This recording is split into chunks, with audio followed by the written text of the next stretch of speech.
Oyeza Oyabino, commandant suprême Fourmi Rouge na Canada, na Yeli Soussou. Pour na couper sa alerte générale na peuple congolais nyonso. Bisika Bozali. Alerte générale.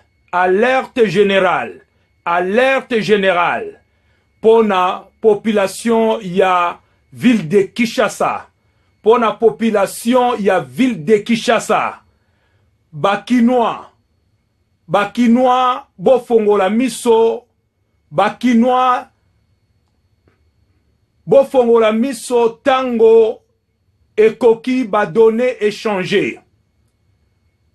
Tolobi,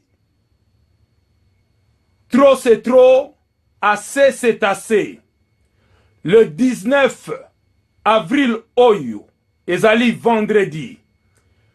Commandant suprême Fourmi Rouge, commandant Bamo, na ye ko rejoindre, pe na ba Fourmi Rouge nyoso toye ko rejoindre fils Mukoko, pour la marche Oye Bongisami ya Kafu Kafu, le 19 avril Oyo.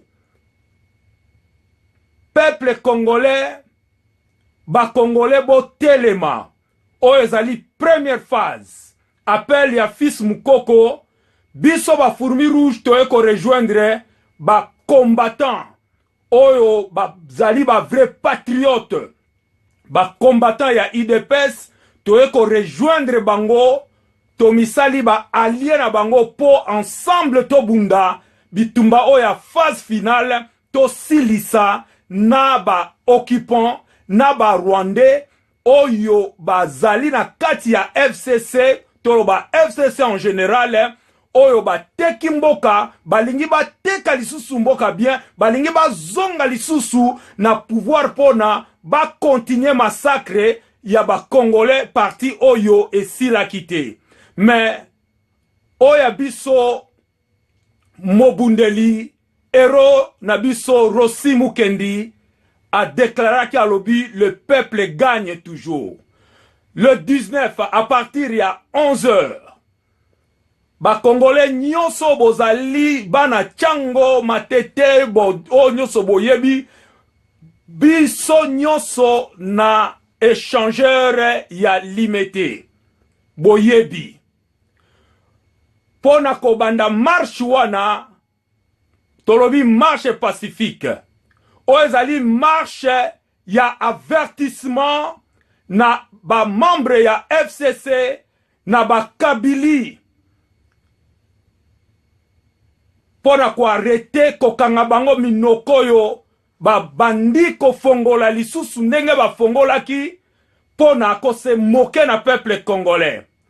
Oezali marche ya avertissement pona ko yebisa président na biso Félix Antoine Tshisekedi peuple congolais tolobi non na alliance oyo ya FCC na président Félix Antoine Tshisekedi.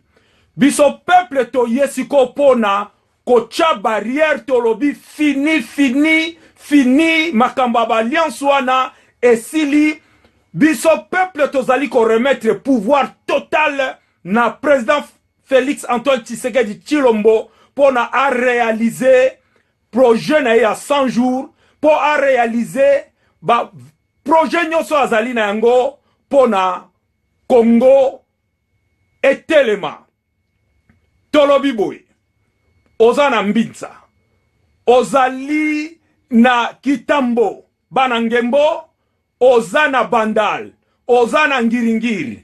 Ba Congolais bo s'organiser ya bino kuna pona banso ko se retrouver na palais du peuple pour dire non, non à l'FCC. Na kati ya ndako ya ba Congolais ya palais du peuple.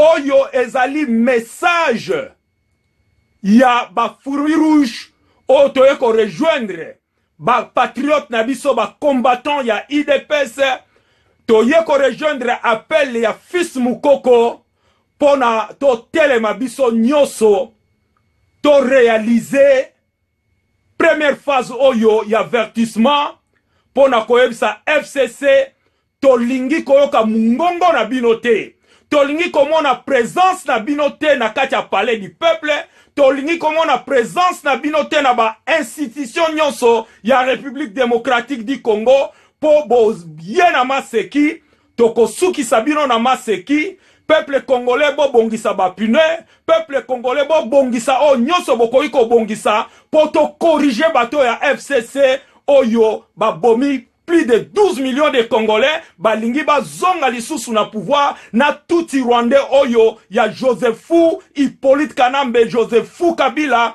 oyo azali ko dendela biso na mabele ya Congo, en même temps azali étranger Rwandais na Joe na ba staff na enyoso na ba complice oyo ba Congolais baza kolia mbongo pona ko se moquer ko sakana na peuple congolais.